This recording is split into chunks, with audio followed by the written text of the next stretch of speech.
আজকে লাল শাক দিয়ে চিংড়ি মাছ রান্না করব খুব সহজভাবে। প্রথমে একটা পাতিলে পরিমাণ মতো তেল দিয়ে নিব। তারপর তেলটা একটু গরম হয়ে আসলে তাতে কিছু রসুন কুচি, পেঁয়াজ কুচি, কাঁচামরিচ কুচি দিয়ে নিব।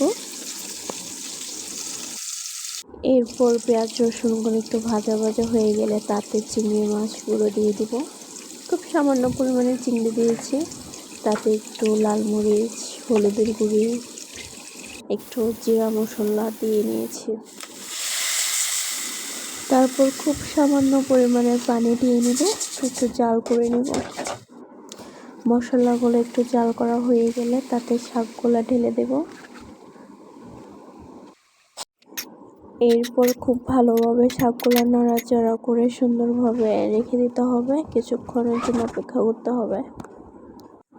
তারপর দেখেন আমার শাকটার ফাইনাল লুক কি সুন্দর হয়েছে। শাকগুলা খেতেও খুব ভালো হবে, আশা করি আপনারাও ট্রাই করুন।